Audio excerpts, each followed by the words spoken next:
Hey, what's going on, everyone? Today we're answering your questions. I'm here in Georgia for the 17U WWBA National Championship. We come here every year, a great tournament. And so I'm here in my hotel room, just answering questions, going through YouTube, reading comments. I put a video up on Instagram a couple of days ago showing Greg Maddux and his two-seamer. And it was ridiculous. The ball moved, looked like 7 feet.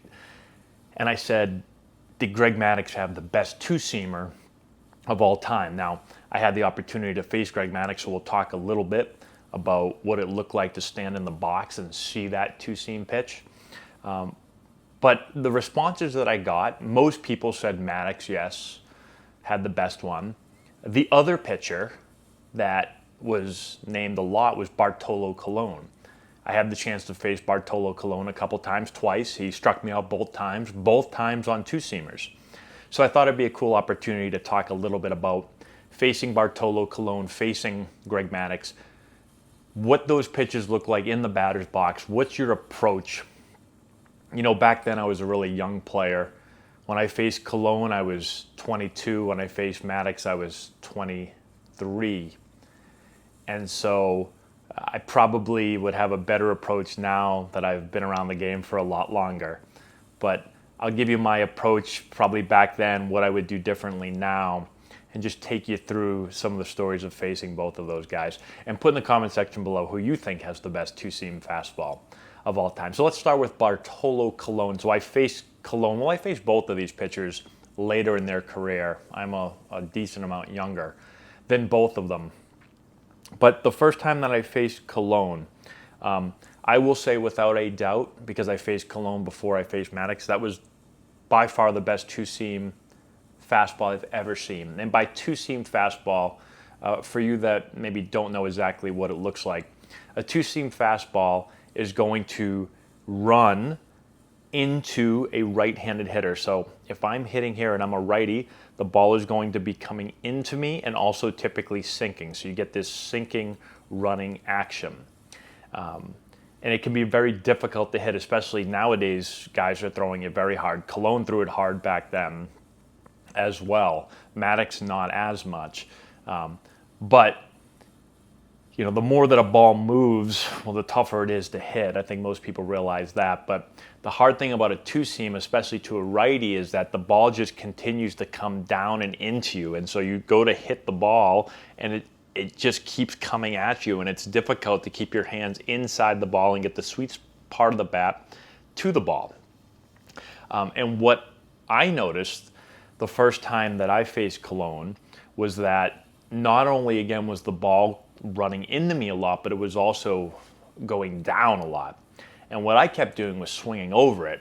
And so the pitch would come in and I'd be like, oh, I'm going to hit that ball. And I'd swing and I miss. And I'd never swing and miss. Most of my career, at least up until that point, I almost never swung and missed. And so it was really weird. Here comes the ball and I'm like, okay, I'm on it. And I swing and I miss. And I step out for a second and I'm like, what just happened there? The ball seemed to disappear. And then the next one would come in and I would swing over it and miss again. And I did that 2 at-bats in a row. I just kept swinging and missing. And I couldn't figure it out, and that's part of the learning process, right? Learning how to adjust to pitches that move more than pitches that you've ever seen before in your life. And so what do you do against a two-seamer? You've got to really see the ball up. You've got to see the ball out over the plate more. I didn't learn it that day, but eventually I did. Because you can't look for a ball middle. If you look for a ball middle, it's going to probably end up way in unless you're really good at hitting the ball inside. You definitely can't look for the ball in, because if you look for the ball in and you see it in, you go to swing, the ball's going to almost hit you.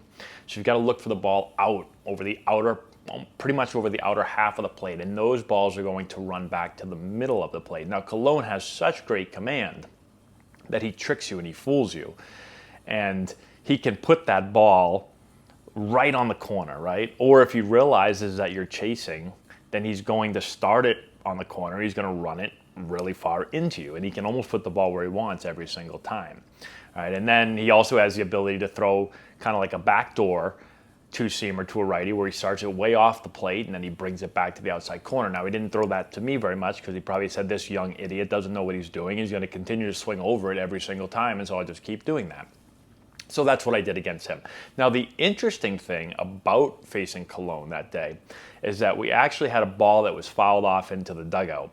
And this probably happened from the foul ball. Sometimes if you hit a foul ball off the cap of the bat, so the very top of the bat, sometimes you can put a little gouge in the ball. But I remember the ball went in the dugout, and when we went into, we started talking and we kept the ball, and there was a big, like literally like a slice in the ball. And everyone started saying that, you know, Bartolo was cutting the ball up. You know, if you can scuff a ball or if you can put a little bit of a cut or a gouge in the ball, you can really use that. If you know how to, you can use that to make the ball move more.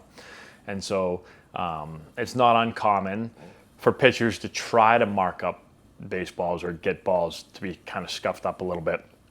Some pitchers will grow a fingernail a little bit long, and when they're rubbing up the baseball, they'll kind of, you know, put some scuffs or take a little nick out of the side of a ball.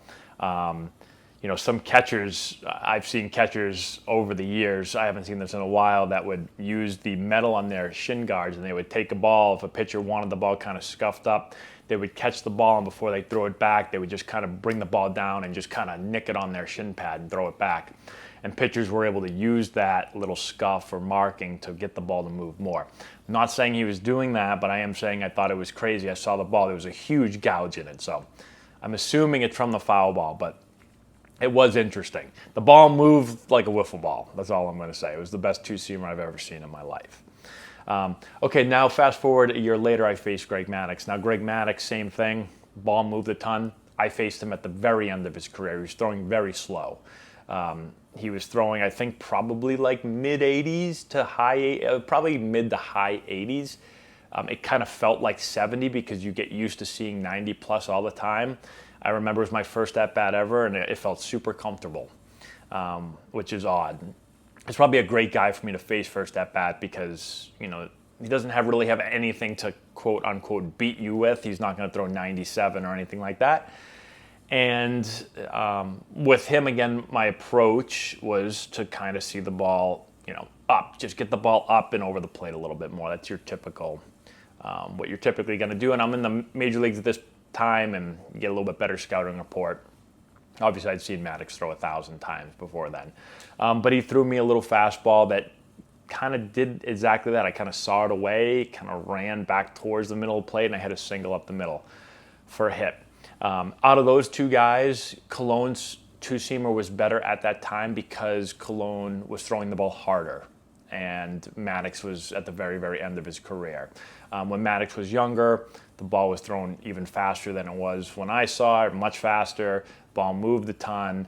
He did have amazing command, right? So he could start the ball way off the plate and bring it to a back door. Against a lefty, he could start it at your hip and bring it over the plate. He could do what Cologne did and throw the ball in and have it run in off of the plate. And so he was able to do that really well.